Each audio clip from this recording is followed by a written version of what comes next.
So we'll be starting with our day 4 completely fresh by creating a new file, new folders and all that stuff. But I hope that you guys remember whatever we have learned so far, right? So till now we have seen basics of HTML, we have seen basics of CSS, how that works, and also yesterday we saw what is box model, we saw how to apply CSS. So a lot of things we did yesterday. Now today's session, guys, as I mentioned yesterday, that today's session is gonna be the most important session because tomorrow, that is on day 5, we'll be creating a project, right? And for that, all the things we'll be learning today. Okay, so we'll be learning Flexbox today. We'll be seeing what is block element, what is inline element today. We'll be seeing how to arrange and align elements properly. So guys, today's day is all about layouting. That's why today's session is very important so that we can build a project tomorrow.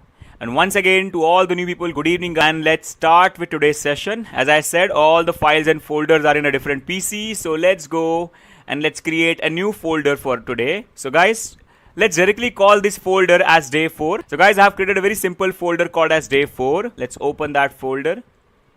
So open folder. On desktop, I have a day 4 folder. Okay, nice. And let's go. Okay, cool guys. So let's do the basic setup quickly. Let's do the basic setup. So for that, we'll be creating a simple folder first. Today I'm using our my Windows laptop. So let's create a simple file, guys. So you can call it anything. So I'm going to call it as index.html. And one CSS file which I'll be linking. So let's call it as style.css. Now guys, I want your complete focus today because we have a lot of things to do. So let's do the basic setup quickly. So for that, first, let's create the basic HTML file. And I think I should increase the font size a little bit, right? So that it's visible to you. I hope this much font size is fine, hopefully. Let's remove all these meta tags. And let's put today's things as layouting because that's the main concept for today, layouting. Okay. And let's also do the linking part. So for that, what we'll do is we'll go and link. I hope you remember, right, guys, how we link things, how we link the CSS. So /style.css. Okay, this is all we have learned so far. So use 2 images with various properties. For today, there are 3 main things that I have planned for you. There are 3 main things. First, we'll be understanding the percentage unit in the best way possible. Okay, that's the first topic for today. Okay, this unit, percentage unit. Second thing that we'll be learning today, very important stuff again, will be flexboxing. Okay, actually that will be the third thing. And the second thing that we'll be learning today is what is inline elements and what are inline elements and what are block elements, and also what are inline block elements. So these are the 3 things we need to talk about today. Is that clear, guys? These are the 3 main things. Once you understand this, then we can create any kind of layout in this world. Okay. So guys, these are the 3 main things that we need to learn today. So let's go and okay. So guys, 3 main things for today: percentage unit and inline block and inline and block, and then flexboxing. So let's go, guys. So first of all, what I'm going to be doing here is I'm going to be creating a very simple div. Okay. Give it a class of, let's say, 1. Okay. Now guys, see, till now we have given height and width only in pixels, right? Till now we have only given height and width in pixels so far. Now today we'll be talking about one more unit, which is percentage. And to understand that, let's go and let's start from scratch. Now let's go in CSS and let's apply some CSS to it. So .1, I'm going to give it a width of, let's say, 400 pixel and height of 400 pixel and a background color of red. Okay, simple. And let's run this file. So again, I'll just copy the path, go into your favorite browser. So let me take a browser window from here and let's paste it. Good. So guys, we have a very simple div, nothing big, very normal. Now guys, the first thing that we have to understand here is, if you see very carefully here, see there is some gap around it. Okay, if you see, there is some gap around it. Now guys, if you see, when I created this element, this is my first element in the web page, very first div, but you can see I have some gap around this element. Yesterday we learned that to create these kind of gaps, we normally give margins. But if you right click on this element, inspect it, and if you see, let me put it on the right side. If you check this out, you will see that we have not given it any kind of margin. See, we have not given it any kind of margin. If you see its box model, see, there is no margin. I hope you can see that, guys. There is no margin. So how come these spaces are coming here? Now that's a very big problem. So we have to understand that, guys, that by default, if you go to your body element by default has a margin of 8 pixel. That's why you have that gap around your elements. Is that clear, everyone? See, if you go to sites like flipkart.com, there you will see there is no gap. If you go to sites like apple.com, see, there is no gap. Everything starts from very start. But on our website, you can see there is gap. And this is the gap that we want to avoid. And why it is coming? Because our body element is having by default margin of 8 pixels. That is the reason. So we need to remove that. So guys, for that, there are various things that we can do. Okay. So the first thing what we can do is you can go in your CSS. Okay. And you can simply say, okay, fine. Body, you have a default margin of 8 pixel. I don't want you to have that. So just write body margin 0 pixel.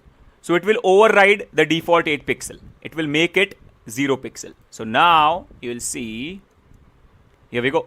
Now that's gone. Okay, everyone. I hope you're understanding it. Aditi, we have just started very first topic. So body margin 0 pixel removes the margin. But body is not the only element in your web that is having some default margin. There are some more elements as well which have default margin. For example, let me show you. If I create a H1, you will see. Now if I go to this H1, right click on this, you'll see here that your H1 is also having some margin on top and bottom. You can see that, right? 21 pixel margin. So not only body, H1, if you create a P element, let's say I also create a P element, you'll see that this small P element also has a default margin. See that, everyone? So not only body, there are a lot of elements which have some default margin. That's why, guys, what I want is, I want everyone to settle to 0. I don't want any element to have any kind of margin. So that in future, when I create my elements, I can make sure that they are getting the margin whatever I am giving. I don't want any element to have any default margin, because that might hamper my designing. That might hamper my calculations. That's why, guys, now there are two things we can do. I can mention body, comma H1, comma P, comma all the elements and make their margin 0. But how many elements I will mention? So guys, instead of mentioning all the elements, what you can do is you can go ahead and you can mention star or asterisk. Guys, this asterisk in CSS means universal selector. It will select all the elements at once. It will select all the tags at once. So now for every element, initially by default, the margin will be 0 pixel. After that, whatever I give, that will be applied. But initially by default, margin will be 0 pixel. Is that clear, guys? So I wanted to explain you in this way. That's why we waited for this time. That's why we give star, guys. Asterisk or star, whatever you call it. Okay. Now, margin is not the only thing that comes by default. There are a few more things, guys, like padding. There are some elements which also have some by default padding as well. And I also want to avoid that. So for that, guys, you can go ahead and make padding equals to 0 as well. Is that clear, guys? From now on, any element will not have any initial margin or initial padding. Everyone will be having margin 0, padding 0. And after that, I can give my own margin, my own padding.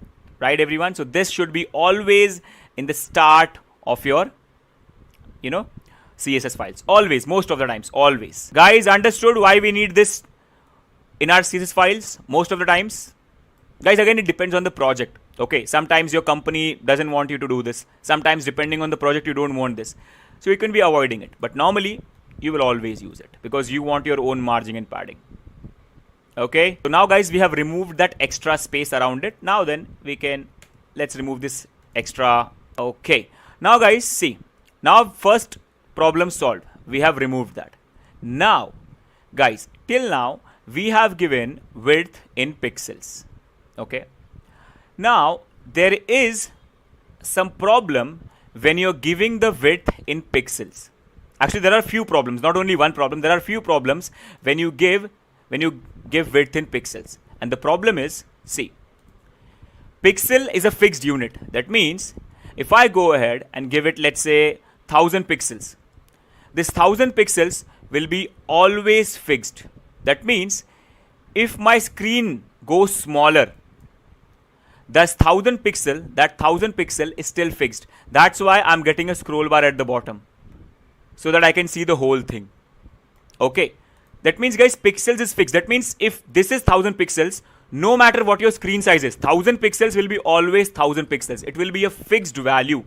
It will never change. So if your screen size is smaller than the width, you will have that scroll bar. If your screen size is bigger, you will see some extra gap like this. So what I'm trying to say is, I'm not saying pixels are bad, but pixel is a fixed unit.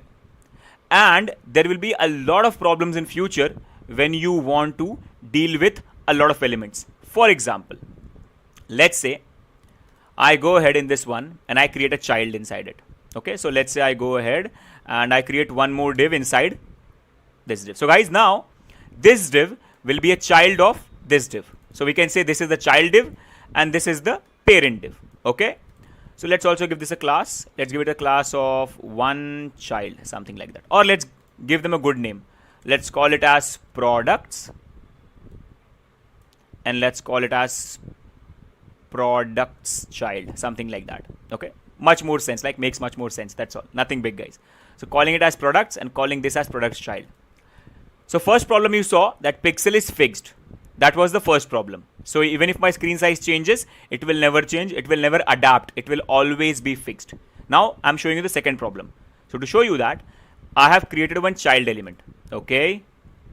Now, since I've changed the class name, let me make it products. Okay. I hope it's still fine. Yes, still fine. Now let's apply CSS to this element, products child. So products child. Let's give it a width of, now guys, I want this child element to be half of products, to take exactly half width of products. So products width is 1000 pixel. So if I want products child to be half of that, products child width should be 500 pixel, right? Because 500 pixel is half of 1000 pixels. Height, it can be anything. So I'm just saying height of, let's say, 200 pixels. Okay. And let's say background color yellow. Now this will be created inside the parent. Okay, is that clear, guys? Everyone, you can see, right? The yellow one is exactly having half width of the red one. Got it, guys? Everyone cool with this? Hopefully nothing big, simple. Now let me show you the problem. In future, if I decide, okay, I want to reduce the size or I want to increase the size of the red one. Okay, and I still want the yellow one to be half of the red one. So that means if I go ahead and increase the size of the red one from 1000 pixel to 1200 pixels. So I have to again go to the child and increase it to 600 pixel. That means if I'm increasing the size of the parent, I also have to increase the size of the child. And if I have many more levels of child, like parent is having one child, that's having more childs, that's having more childs. So I have to do it for everything. Just because I'm changing one width, I have to do it for everything. And that is a problem. I have to make a lot of changes. And in that changes, I might make some mistakes, which will hamper my design. Is that clear, guys? So now coding is also getting increased, right? You have to code in a manner where you can, figure out everywhere you have to change width and all that stuff. And that's a problematic thing, because if you have 10, 20 elements and a lot of big CSS, in that case it will be very tough to do it. And guys, that's why we have one more unit which makes all of this a lot easier for you. And guys, what we can do is we can go ahead and instead of using pixels, we can go and use, okay, for some time let me remove the CSS of this. Your green screen, yeah. So now guys, what we can do is we can give the width to this products in percentage. Now before we do it, we have to understand one thing about percentage, guys. Whenever you give any element width or height, but mostly we'll be talking about width. So whenever you give width to any element in percentage, percentage will be always relative to the parent. Remember that, guys. Percentage will always be relative to the parent. For example, let me show you. Now see, guys, who is the parent of products? Body. Correct? Who is the parent of products? Body. Right? Remember that. Parent of products is body. And now right now if you try to see the width of the body, let's move it down for some time so that we can see the whole width of the body. See, body is full width. See, the full screen is getting highlighted. So body is taking exact same width as the screen. Okay? And this div is the child of body, which is only taking some part of the body, around 70% of the body. Now, if I go to this products and if I ask it that I want your width to be 100%, that means, guys, whenever you give anyone a width of 100%, that means take the exact same width as your parent. No matter what is the size of your parent. Your parent can be 2 pixel, your parent can be 2000 pixel. I don't care. If I tell you to have a width of 100%, you will take exact same width as your parent. Right now, products parent is body. So body is full screen. That's why products will also take full screen. So if you see it now, here we go. Full screen. And now it's much more easier to manage. I can also give it 50%. Why not? Exact half. I can give it 25% like this. I can give it 10%. Up to me, completely fine. Like that, guys. So let's give it 70%. That means 70% of its parent. That is 70% of body. Something like that. Now, same goes here. If I go to products child, right now, guys, it's having width in pixels. See that? It's having width in pixels. Okay. But again, before this, let me explain you some more things about percentage. Now, guys, it is having 70% of body. Now, if I go ahead and decrease my screen size. So, guys, if you ever decrease your screen size, your body size will also decrease. And guys, since you have given width in percentage, if your parent decreases, you will also decrease. In this case, see, if I now change the screen size, see that? Body is decreasing, and that's why this red one is always, red one's meaning is I will always be 70% of body, no matter what's the width. So if the body width increases, I will also increase. If the body width decreases, I will also decrease.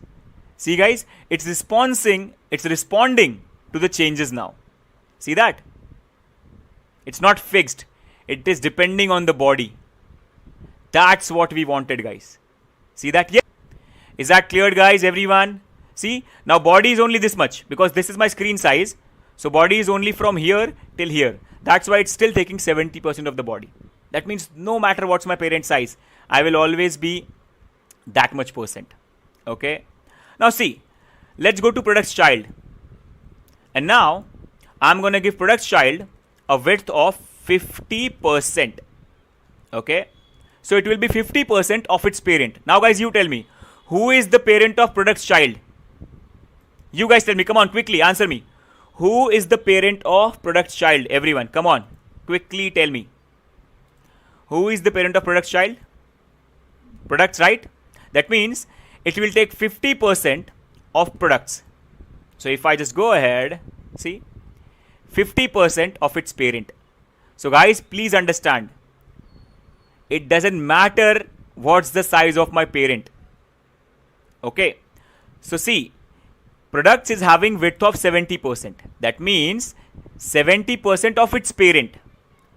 But for products child, products is 100%. So I will take 50% of whatever width it is having. Remember, guys, for the child, parent's width doesn't matter. Whatever width you have, you are my 100%. Whatever width you have, you are my 100%. So even if I have given width of 70%, that is for products parent. For products child, I'll simply take 50% of my parent. It doesn't matter what's my parent width. Even if it was, see, even if it was 100 pixels. So guys, now I have given parent a width of 100 pixel. Okay, guys, I have given parent a width of 100 pixel. So you tell me, what will be the width of products child according to this logic? Because I said, my parent is always my 100%. So I'm asking products child to have a width of 50%.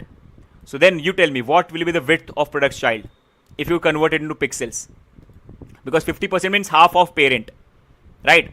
Half of parent. And here we go, exactly. So now red one is only 100 pixels, so I'm taking 50% of that. That is 50 pixels, technically, if you convert it, right? So when we increase the size of the child, then we want what happened to parent. Nothing happens to parent. Remember, child depends on parent. Parent doesn't depend on child. It can depend, but there is some tricks behind it. Is that clear, guys? So when you're working with percentage, child will always depend on parent. Remember that. If you understand that, so let me again increase this size. So let me give it 70% of body again, because its parent is body. Okay, cool. Now height also works similar, guys, but normally we never treat height in percentage normally. Why? Because height can be unlimited. I know that most of the times width is fixed, so it will be easier for me to calculate it in percentage, because width will be from here till here. So I know, okay, my final width is 1920 pixels because that is my screen size. But height can be unlimited, right? Because if you see, guys, if you go to Apple, width is fixed from here till here, but height can be unlimited. You can just scroll. That's why mostly when we work with height, we don't deal in percentages. That is the reason, guys. When we work with height, we don't deal in percentages. Is that clear to everyone? Guys, hopefully you're understanding. But you can work. I'm not saying that you can't work. Let me show you. If I go to this yellow one, and if I ask it that I want your height to be 100%. So now it will take the exact same height as its parent. So now here we go. See that? Exact same height as its parent. Is that clear, guys? But normally we don't deal in, when we deal with height, we don't deal with percentages, because as I said, it can be infinite. We can't calculate the height, never, mostly, because it might change. Some content might be added. We don't know, right? If I give parent a height of 500 pixel and child, sorry, let's say width, a width of 600 pixel, okay, and let me just decrease the height to 200. See, child outgrows the parent. It's fine. It's a normal thing. Don't worry. But child will always outgrow. Guys, let's move ahead. So try to always deal in percentages when you're working with width. Now let's talk a little about height, because as I said, mostly you will not be dealing in percentages when you're working with height. Sometimes you might, but mostly not. But I want to teach you one thing, guys, here. So let's go ahead and let's give it 50 pixels, or not 50 pixels, 200 pixels, something like that. Okay, simple. And also let me increase the size of the parent to 70%. And guys, let's deal with percentages now. Let's just give it 20%. 20% of its parent. So it will be like this. Okay, cool and simple. Now guys, see, if I go ahead and let's say if I add one more child to my parent, okay, one more child. So let's say I add one more child. Okay, so now guys, my products is having two child elements. Okay, so let's see now what's happening. Perfect. Guys, now we have two elements. It looks like one element because there is no gap, but if you inspect, you will see that there are two elements. Let me put it on side and see, guys. First one, second one. Okay, remember that. First one, second one. Now, my parent's height is 400 pixel and one of the elements height is 200. That's why both the elements are properly taking the whole height, because 200, 200, 400. Now what if I add one more element? So now guys, what will happen? That third child will go outside the parent. That means parent's height is not enough. My child's, or the number of children, are outgrowing the parent. Is that clear, everyone? Are you understanding the concept here, guys? So guys, now see, you have three elements, each having height 200 pixel. So in total, they are taking 600 pixel of height, but my parent is only 400 pixel. So they are outgrowing my parent. Is that clear, guys, everyone? Now this will always happen. So in this case, you can do two things. Either you always take care of the height. So if your child's increase, go ahead and increase the size of the parent. That means in future, if you have 2 more childs, you have to again go ahead and increase the height. If you have 10 more childs, you have to again go ahead and increase the height. But rather than doing that, guys, what you can do, if you're not sure about how many childs will be coming and how much height you will be requiring, what you can do is, you can simply go and remove the height from the parent. Okay? When you remove the height, guys, when you remove the height of any element, height becomes auto. And height auto means now my height will depend upon the number of children that will be inside me. So now if I remove it, you will see its height will keep automatically increasing based on the number of elements. See? So if I go ahead and add some more, it will keep on increasing. See that? Guys, that means now I don't have to worry about the height. I don't have to worry about the calculation. Okay? Just remove the height, or you can also give height auto, because by default it's same. So I can also give height auto. So it's still in the same thing. Okay? So height auto means it will simply increase in height if the number of childs keep on increasing. Is that clear, guys? So even if you don't give it, height is by default auto only, or even if you give it, one and the same thing. So generally this is what we follow for height. Normally to parents, wherever we want fixed height, we give fixed height. But whenever we know, guys, wherever you know that, oh, my height, I don't know about the height because my childs may keep increasing. I don't know how many childs will come. So I'm not sure about the height. So in that case, simply give height auto. Cleared, guys, everyone? If it is fixed, if you know, it's fine. But if you don't know, then this is what you can do. Okay? Cleared, guys, everyone? Please confirm that once. Are we cleared with this, everyone? Hopefully. Can you please confirm that once? Everyone. So this is the basic idea of how you deal with height and width. Now, guys, there are many more things you can do that you will be exploring slowly and steadily. These are the basic things you require. And these are all the things that we'll be using. And most of the times, guys, this is how you'll be dealing with width, and this is how you'll be dealing with height. Most of the times. Okay? Now let me do one thing, guys. Let me decrease because I want to show you one really important thing, one really cool thing. So let me decrease the size of the child to 100 pixel. So guys, you tell me now. I have 4 elements. See, I have 4 elements and each one is having a height of 100 pixel. So you tell me, what is the height of this red element? Everyone. What is the height of this red element? Guys. Come on, quickly tell me, what is the height of this red element? If I have 4 child elements and each is having height of 100 pixel, so what is the height of this red element? Let's see if you can answer. That means I have 4 elements here, guys. I know there is no gap, but we have 4 elements there.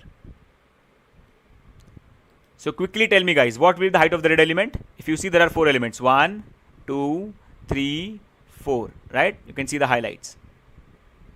Exactly 400 pixel. Now, okay, all good and nice.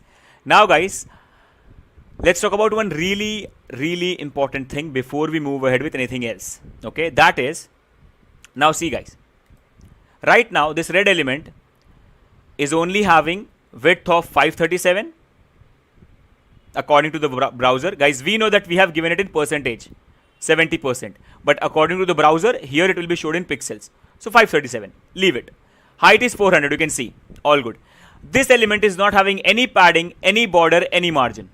And guys, whatever is highlighted, that is the content area. Now what we can do is, we can also go to this parent element and we can give it a padding. Remember, guys, padding is nothing but an extra size added on top of height and width. So if I give padding of 50 pixel to it from all sides, you'll see now you have that extra gap. So it looks something like this. See that, everyone? Now you have that extra gap here. See that, guys? All cleared. So you can also have this. Change every child's color. We can do that. Why not? So guys, for that we can give them one more class. So let's call them at PC1. Or better than that, I have one option. Let me write 1,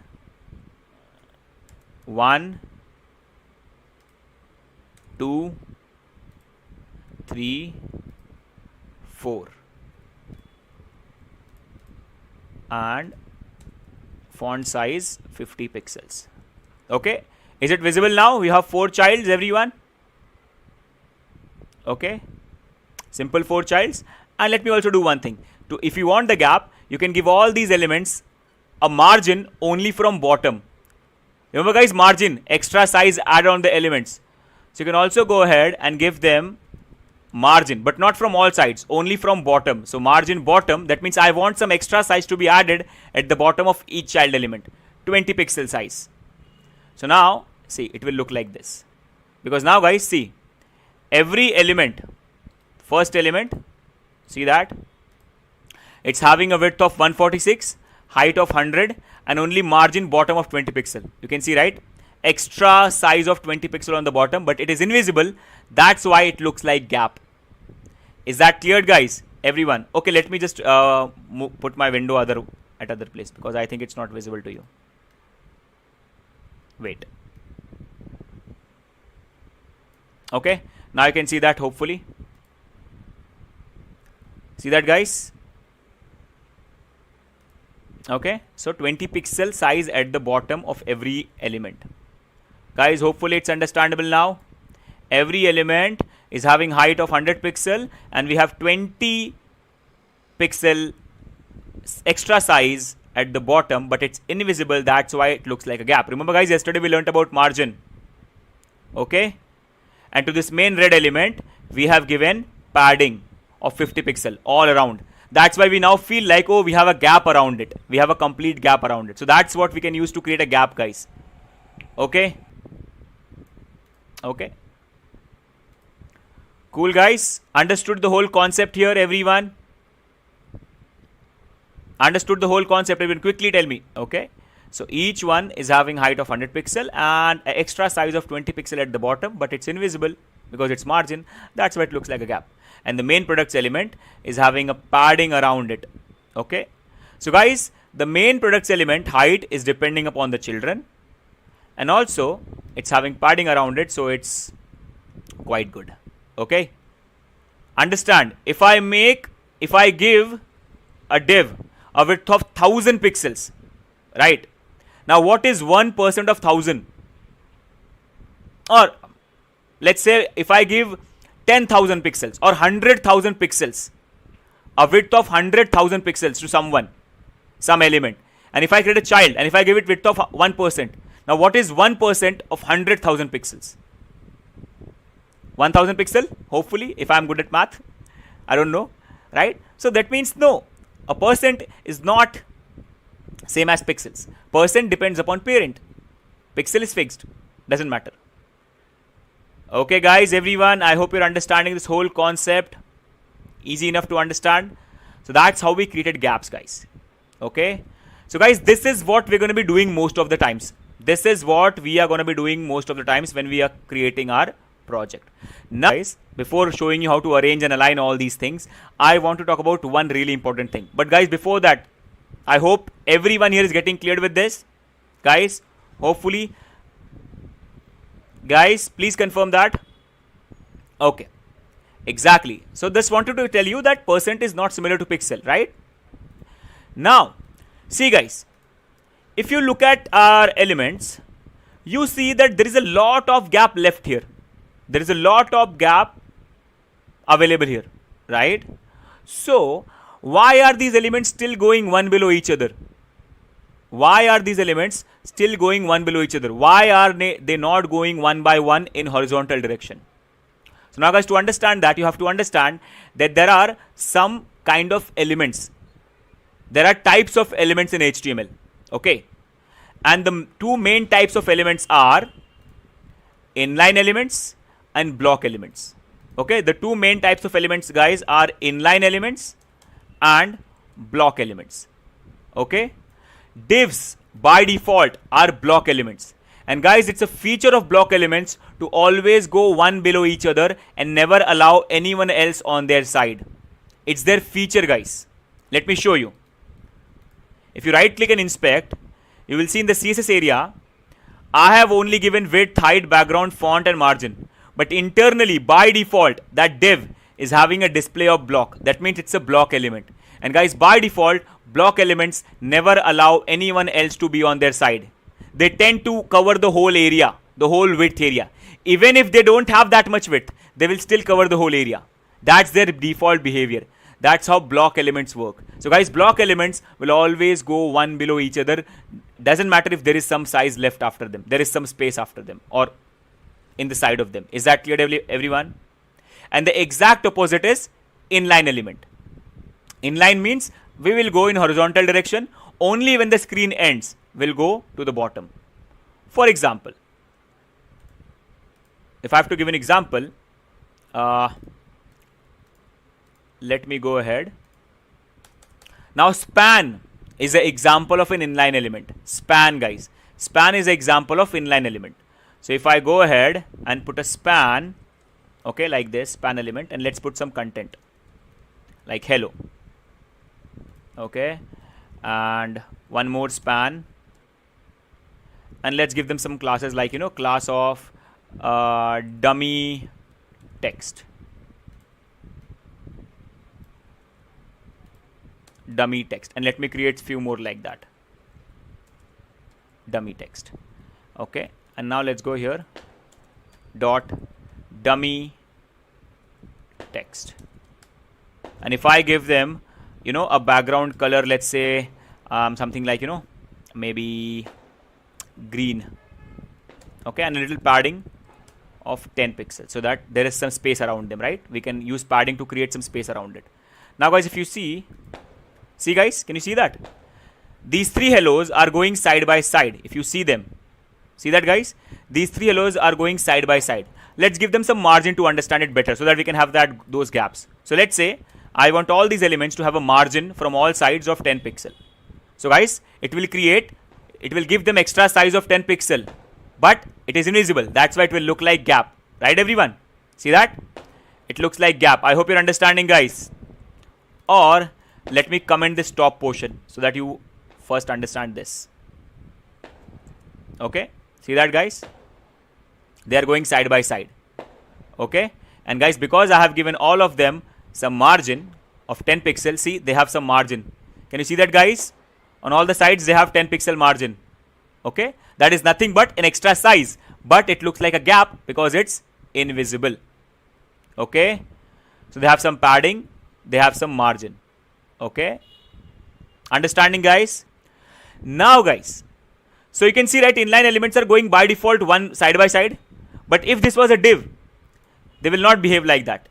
If this was a div, instead of span, if I use a div here, div will not behave like this.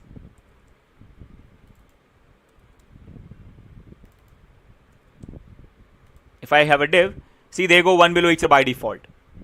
Okay, and if I don't give width to a div, if you never give width to a block element, by default they will take the full width. But even if you give them width, even if I give them width, let's say width of 50 pixels, something like that, still they will go one below each other. So guys, this is the difference between inline and block elements. Block elements will always go side by side, and only when the screen ends they will come down. Inline elements, sorry, block elements will always go one below each other, no matter if they are even taking full screen, because you can see they are not taking full screen now, but still it's not going on the side. That's the nature.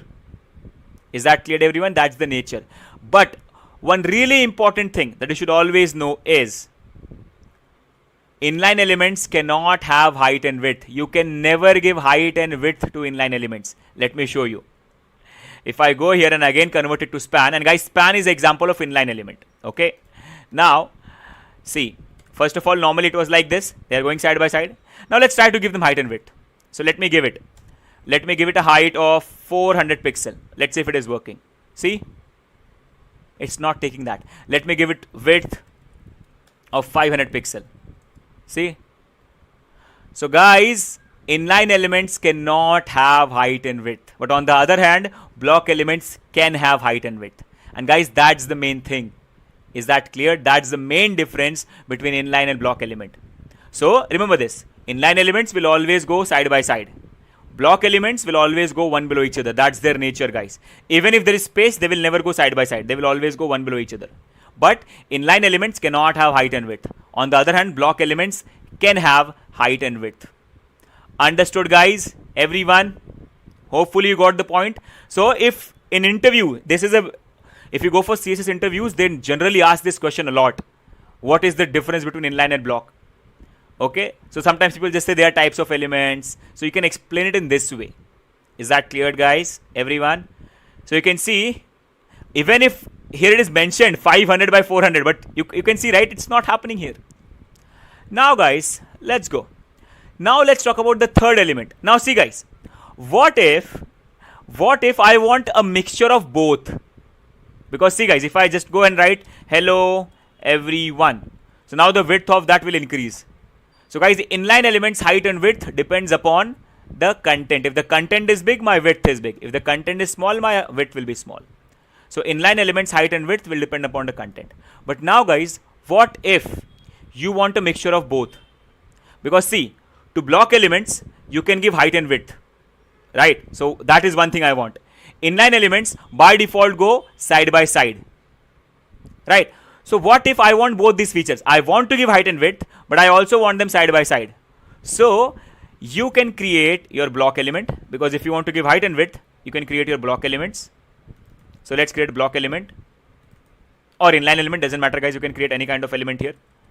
It's up to you, but generally I'll use div. So I know it's a block element, right? I know it's a block element. They are taking full width right now. Okay.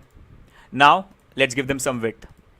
So let's give them a width of 200 pixels. Okay, like this. Now I want them to behave like inline. But first of all, I'm able to give them width because they are block element. But I also want them to behave like inline so that they go side by side. But I also want them to have width. So guys, what you can do is you can mention, I want you to have a display. And from now on, you'll not be block, you'll not be inline. You'll be a mixture. You'll be called as inline block. That means you're a combination of both inline and block. Is that clear, guys? So you'll behave like inline, you'll go side by side. You'll also behave like block. So you'll have height and width. And see, now they go side by side. And guys, this is what we normally use when we want to arrange things properly. Okay, everyone. But this arrangement using this logic becomes very tricky if you go to higher levels and start creating hundreds of elements in your web page. But first of all, guys, before we move to the next topic, are we cleared with this much till now? Can you please confirm that? So guys, see, this technique is fine. Even I have made websites using just by this technique because I learned Flexbox in 2018. So before that, when I was making sites, I was only using these techniques only. So guys, that means this technique is not bad, but it requires a lot of hard work because you have to arrange things continuously. You have to give everyone inline block. You have to work with the gaps. You have to calculate the gaps. You have to give margins if you want to create gaps. You have to do a lot of things, guys. See, right now these gaps are created using margins, right, everyone? Because I have given margins to all these elements. See, if I go to one particular element, you can see I have given a margin of 10 pixels. See that? So from all around, I have a margin of 10 pixels. That is nothing but an extra size on that element. But because it's invisible, we feel that it's a gap. So you have padding, okay? You have padding and you have margin. Is that clear, guys? You can see padding is also getting highlighted here. See that? Padding is also getting highlighted here. Okay? That is 10 pixel padding around the element. This is 10 pixel margin around the element. That makes it look like a gap. But this becomes tedious when you have hundreds of elements. And that's why, guys, in 2009, as you saw, a new technique of arranging and aligning elements was introduced, which basically boomed up the whole CSS industry. And that was something called as flexboxing. It gives you a lot of simple properties which help you to manage your elements very, very easily, which help you to give gaps very easily. By just writing one property, you can define all the gaps. It helps you to put elements in center. It helps you in everything that you need very easily by just writing simple properties. So guys, it's a layouting technique which was introduced in 2009, which makes alignment, arrangement, you can say around 70 times easier. Is that clear, everyone? So now, are we ready to learn it, everyone? Guys, please confirm. Guys, okay. So now, guys, let's move ahead. So let me remove all these things from here so that we can start from scratch. Because, guys, there is a technique that you need to follow if you want to work with flexboxing techniques. So there is some technique that you have to follow. And guys, just give me a second. These earphones are irritating me today. Headphones, sorry, not earphones. Headphones. Okay. So let's start from scratch. So let me remove all these things. Okay. Okay, back to basics. Just some margin padding 0 pixel. That is my basic CSS. Let's move ahead. Now, guys, first of all, what is flexboxing? It's nothing but a layouting technique which helps you to arrange and align your elements in a better way. Okay, simple. Okay, and let me tell you one more line which I'll be explaining you later on. Flexboxing works on axis. So see, guys, this is your 2D page. Think of this as your 2D page. So if you go to Jamboard, you know, right, on a 2D plane, our web page is nothing but a 2D plane, right, guys? It's just two-dimensional plane. So if you talk about 2D plane, we always know that on 2D, we have two axes, y-axis and x-axis. So remember this, guys, y-axis and x-axis. Now, Flexbox relies heavily on the axis logic. Flexbox relies heavily on y-axis and x-axis.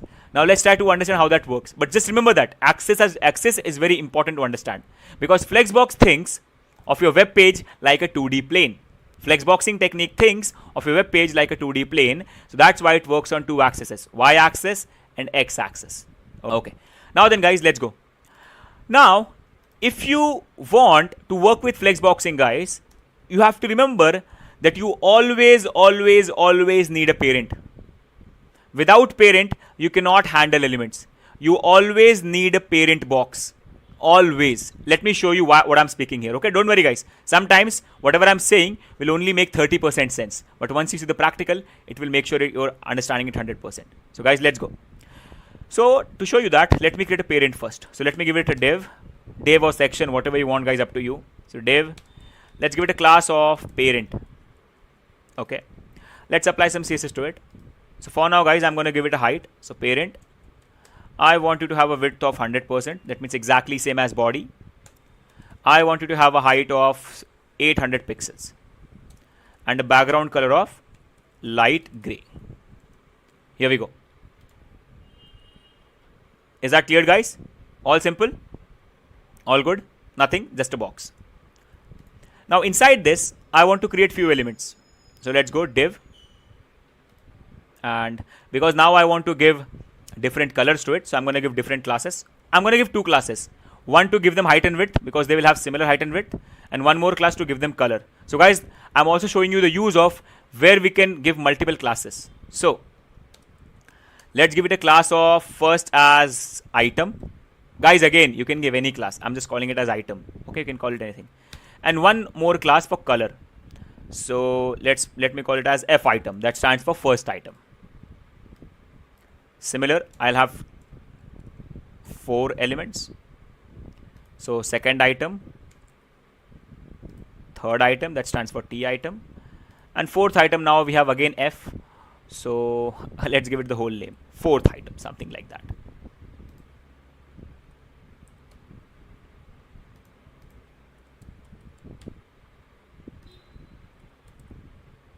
Okay, cool. So now, guys, see, all of these elements have an item class and also have a first item, second item class. That means if I want to apply CSS on this first element, I can either use item class or I can also use first item class. I'm going to be using both the classes. See how. So first, to every element, I want to give same height and width. So I'll use item class. Item width will be, let's say 20%, and height will be, let's say 200 pixels or maybe 150 pixels, something like that. So now I can't see it because they don't have color, but now, guys, they all have width of 20% and height of 150 pixel because they are all items. But now for giving them colors, I'm going to use the second class because they have a separate second class. So dot first item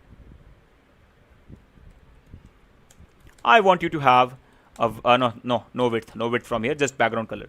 So background color of red. And now if you see your first item is here, guys. Is that clear, everyone? Your first item is here. Just like that. Second item. Third item. Background color, let's say purple. And finally to the fourth item.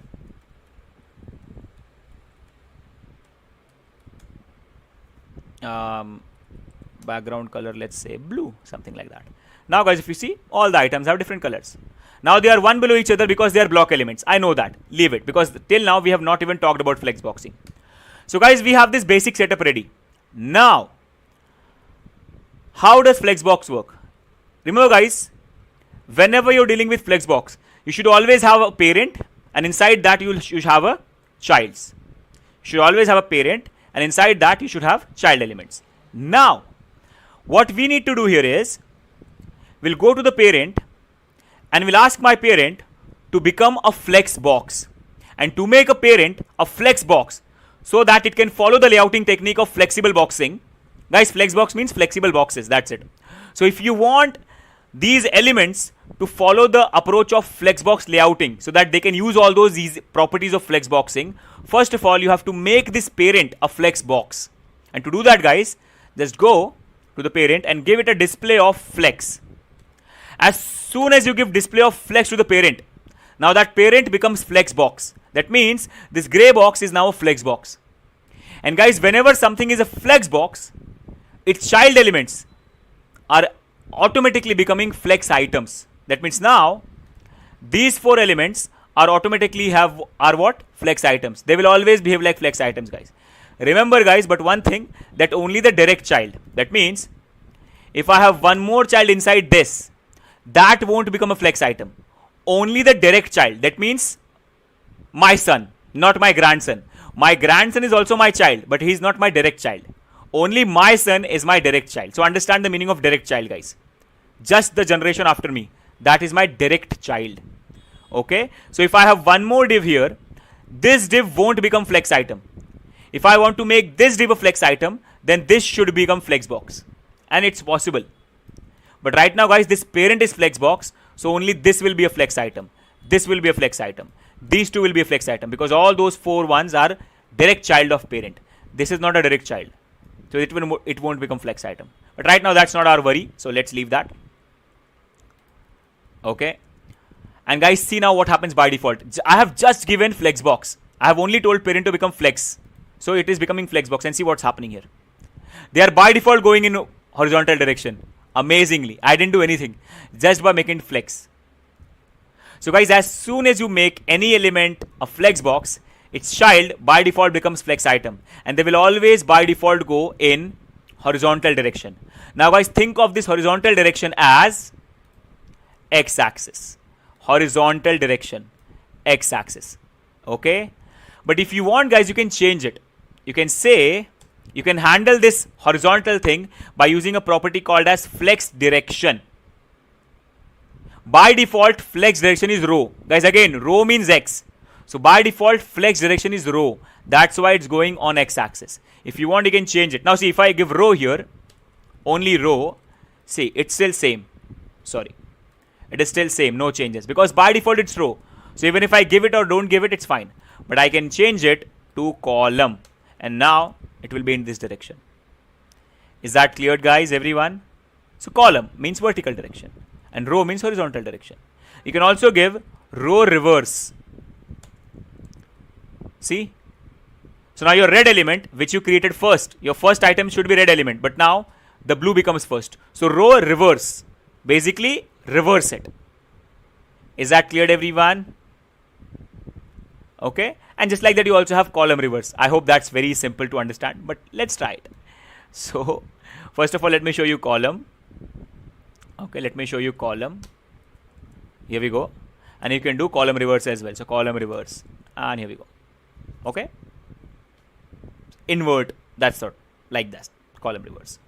Mostly you won't be using column reverse, row reverse. Mostly you'll be only working with column and row. That's all.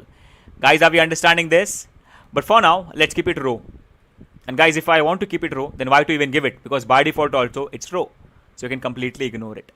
Now, guys, there are two things that you need to understand. Before we move ahead with anything, there are two things that you need to understand. Okay?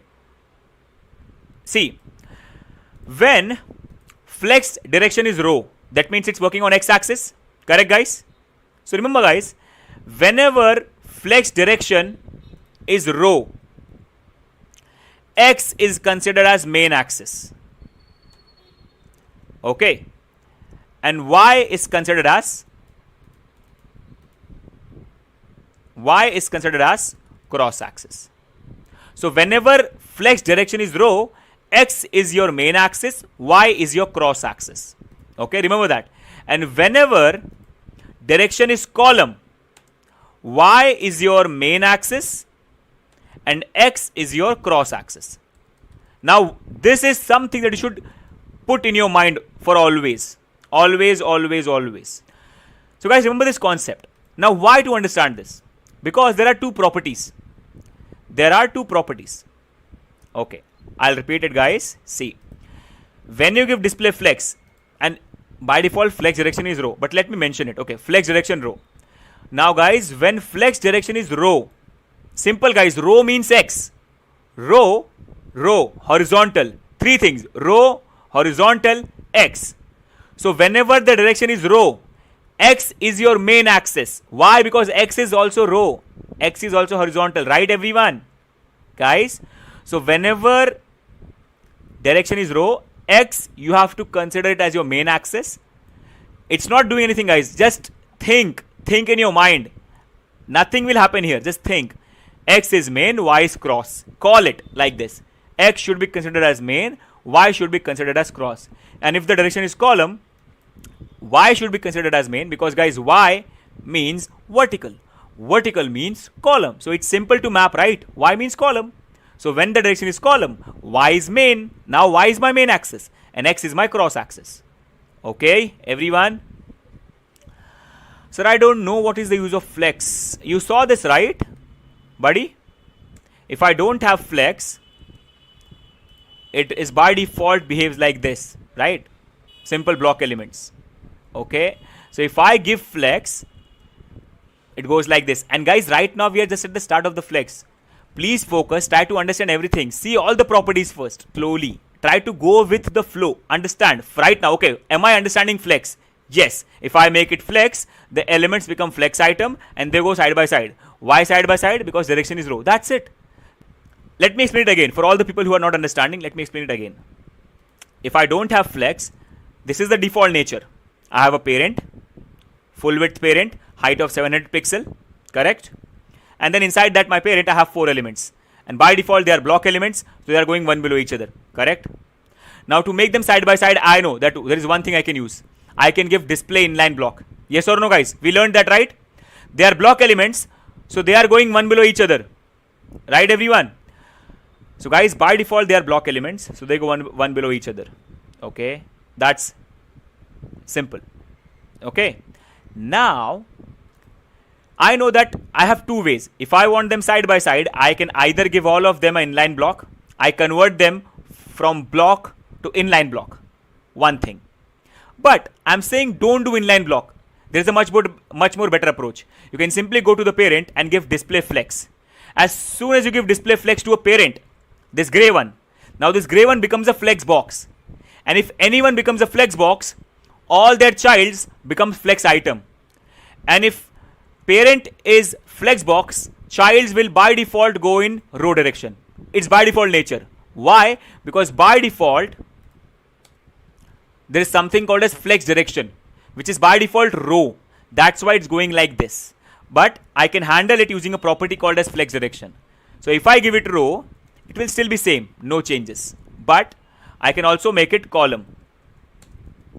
So it will be like that only. But in this case, I want it to be row. So I'll keep it.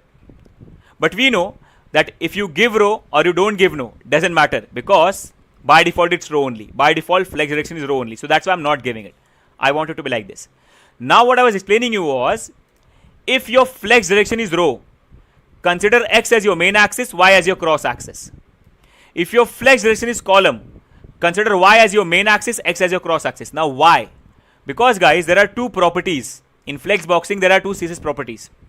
One is called as justify content.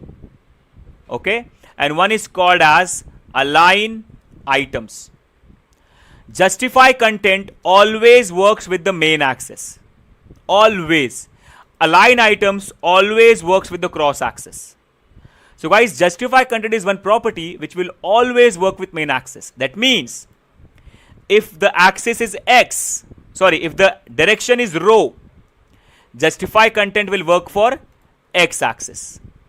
If the direction is column, justify content will work for y axis. Is that clear, guys? Because it always works for main axis. And if direction is row, x is your main.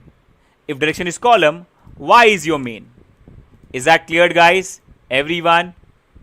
And align items always works for cross axis. That means if the direction is row, so we know y is your cross axis. So it will work for y. And if the direction is column, x is your cross axis. So it will work for x. So if the direction is row, justify content will work for x. If the direction is column, justify content will work for y. Same, align items. If the direction is row, it will work for y. If the direction is column, it will work for x. Guys, this is it's very easy. But a lot of people are always confused in these two properties. That's why, guys, they say that Flexbox is tough. But it's not tough. If you only understand these two properties simply, it's never tough, guys. Trust me, it's never tough. Okay. So now let me show you. Now, guys, you tell me. Right now, what's my direction? Right now, what's the direction here?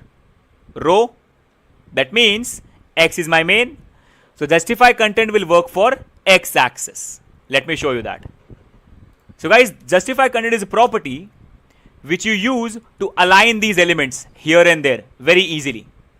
And right now, justify content will work for horizontal axis, x axis. So if I do justify content flex start, nothing will happen because it's already at start.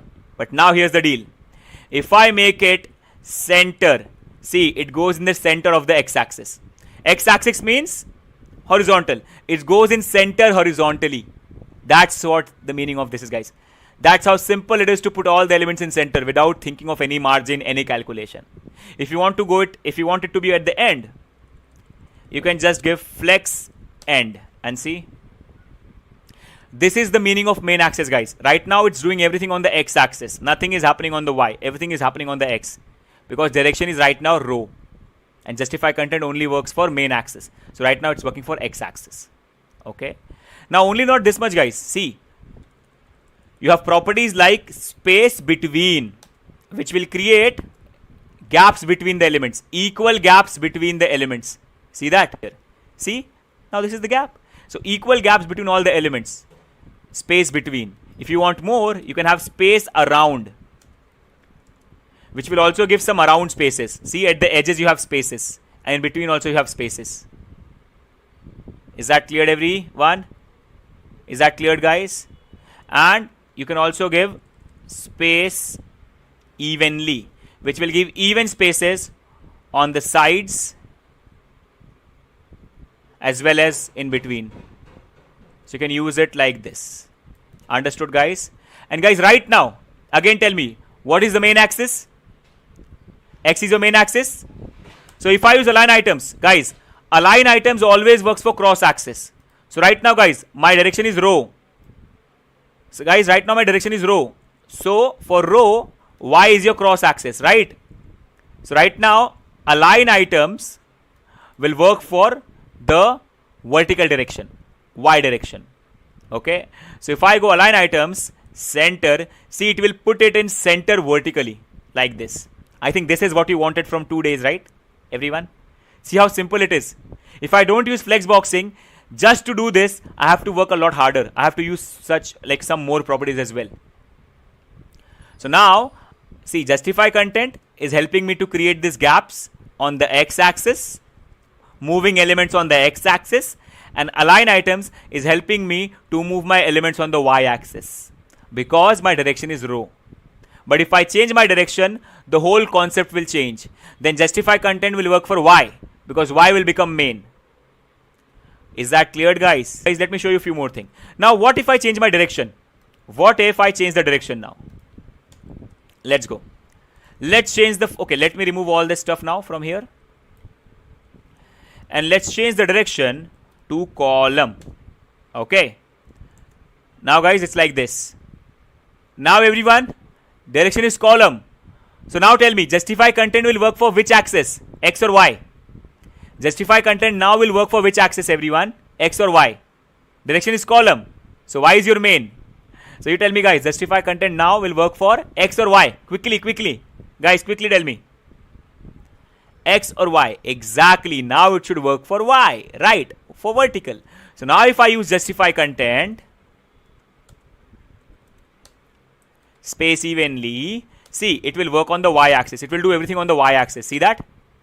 See? On Y axis it's giving gaps. Same things. And now align items will work for row. That means X axis. So it will move on the X. So if I use align items now, align items, center, see, like this. So guys, that's how simple it is to arrange your things using flexboxing. But make sure your parent is a flexbox. Like you can also create some more elements in this inside this red element. So you can make this red element as your parent. Like for example, let me show you. Guys, focus everyone, please focus, okay? So inside that red element, let me create 3 elements there. Div. Okay guys, please focus, div. Let's call it as block. Okay guys, you can call it anything. I'm just calling it as block. Just wanted to show you something, that's why. Just want to show you something, okay? So 3 block elements inside the first item. That means guys, inside the red element, I'm creating 3 simple blocks. 3 simple divs, that's all. Let's give some CSS to the block. Dot block. Width of 50 pixel. Height of 50 pixel. And background color yellow. Now guys, if you see, I have 3 elements inside it. Okay, 3 blocks. There are 3 blocks, guys. They are exactly taking the whole height, but there are 3 blocks. Okay, everyone. Now, guys, see. Now, if I want to work on these elements, I can make this red element a flexbox. Yes or no, guys? If I want to work on these 3 elements, these 3 yellow elements, I can make this red element a flexbox. That means, guys, this red element is a child of gray element. So, for the gray element, red element is a flex item. But same, for its child elements, that red can also be a flexbox. So, I can also go to the red element, that is the first item, and I can also ask it, you also become a flexbox. So, flex. So, now those elements are arranged like this. Okay. And again, I can just go, justify content space between. And see, I can also arrange them like that. See, guys, always remember, while you're coding, never think of what you need after 2 days or 3 days. Always try to be in the moment. Think about what you're doing. Everything will just fall into place properly. This is one thing that I have learned the hard way. I also used to do that. I'm coding for some other feature, I'm thinking of some other feature. And that's a problem. That was a really big problem for me. But then I stopped doing that. I always think of what I'm doing so that at least what I'm doing, that will be perfect. After that, I can think. I can save some time and think what to do afterwards. So please do this. Now you tell me, guys, if I want the yellow elements to be one below each other, what should I do? Tell me, guys. If I want the yellow elements to be one below each other, what should I do? I can change the direction of flex. By default, it's row. Right? So I can just go and write flex direction column. And in that flex box, and guys, remember, in this case now, this gray one is also a flex box. And for the gray one, this red, green, purple, blue are the flex items. And this red one is also a flex box. But for that flex box, that means this red one is a flex item for its parent, but it's a flex box for its child. And guys, the process can go on like that. Is that clear, everyone? That means a flex box can have a flex item. That item can also be a flex box for its child. That item can also be a flex box for its child. It can just go on and on and on like that. And that's how you can arrange everything. Remember, guys, by default, no matter in which flex box you are, direction is row. You can change it to column at any point of time. Okay, everyone. Hopefully, it's cleared, guys. Hopefully. Now again, guys, I want it to be row. So this main flex box, I don't want it to be column. I want it to be row. So let me make it row. Okay. And also I don't want it to go in center like this. So normally I will remove the align items. I'll make sure it's like this. Okay. Now let's create one more element, guys. Guys, please focus, everyone. I am planning to create one more element. Okay. But I know, guys, there is no gap. Right, everyone? I can see that there is no gap after that. There is no space for one more element. So let me go and create one more element like this third item. Let me just copy the third item and paste it. Let's see what's happening. So if I save it, see, I knew, guys, that there was no space, but it still adjusted my last element there, and I don't want that. So guys, by default, Flexbox will always try to adjust everything in one line. It will forcefully reduce its width so that it can adjust it. It will always do that, guys. It will shrink the width of the elements. That means if you have given width of 200 pixel, it will make it 130, 120 just to adjust everything in single line. It will just compress it to adjust everything in single line. We saw, right, there was no gap, but it still adjusted it there, and we don't want it. We want that if there is no space, put it down.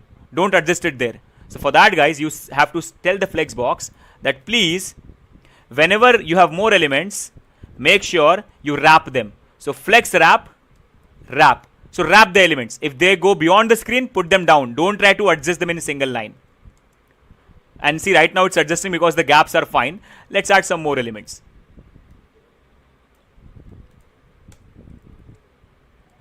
And see, now it's coming down. But now, guys, the gaps are gone. And that's a big problem, guys. The gaps now are gone. Now, guys, remember, whenever you use justify content or align items, they depend on if there is some gap left or not. So to explain you this, guys, let me do this. Everyone, please focus. See, let me remove some elements. See, we can see these gaps. Guys, we can see these gaps only because there was some gap initially. If I remove the justify content, see, initially there was some gap. That's why we were able to get gaps between them. That means justify content will only give gap if there is available gap. What if there is no available gap? What if I have 5 elements? What if I have 5 elements and I know, guys, each element is having a width of 20%. So guys, if each element is having a width of 20%, all 5 will cover the whole 100%? Yes or no, guys? Everyone. If each element is having a width of 20%, all 5 will cover the full parent? Yes or no, guys? 20 plus 20 plus 20 plus 20 is 100. So they will cover the full thing. And now justify content will fail. See, now justify content won't be able to create gaps anymore. Because to create gaps, justify content wants sub gap to be there. And right now there is no gap. All of them are taking full width. They are covering the full width. There is no gap left. And justify content is unable to create any gap. Because justify content relies on the available gap. Align items also relies on the available gap. And guys, that's in these cases, justify content may fail. That's why personally, I normally avoid using justify content. I use it whenever I have gaps. Normally, I go for one more property, my personal favorite properties, which are called as, remove this wrap, okay, keep that wrap so that the next element goes down. I use my personal property, not personal property, personal favorite property, which will definitely create gaps, even if there is no gap, called as column gap. It will create gaps between all the elements vertically. So column gap, let's say 50 pixel. Now it will make sure that 50 pixel gap is always there between them. See? 50 pixel, 50 pixel, 50 pixel, 50 pixel. Now, I know that there was no state available here. Nothing was available. That's why bottom, that's why we have more gap here. So you can see 50 pixel, 50 pixel, 50 pixel. And last element goes down because there is no sizing left. But that's why we have extra gap here. But that's fine. What we can do is, now we can use justify content to move all of them in center. So justify content, center. So that it looks like this. Simple. So you use justify content to move all of them in center and column gap to forcefully create gap between them. Understood, guys, everyone? And but see, here by default a big gap is getting created. I don't want that. So for that, guys, you can use a property. By default, guys, whenever your elements wrap, they will always take big gap like this. If you don't want that, make sure you mention a property called as align content. You will say that align content should always start from start. It should not take that extra gap. So here we go. And now guys, we have two rows, right? We have two rows of element, one row and this is second row. So you can also use a property called as row gap, exactly, of 30 pixel, whatever you want. And you can forcefully create a row gap and see, now it's much more easier to understand things and adjust things. Right everyone? Remember this all will come with practice. That's the main thing. Practice is the most important thing here, guys. So guys, that was it for today, everyone. So thank you so much, guys. Bye bye everyone. Good night.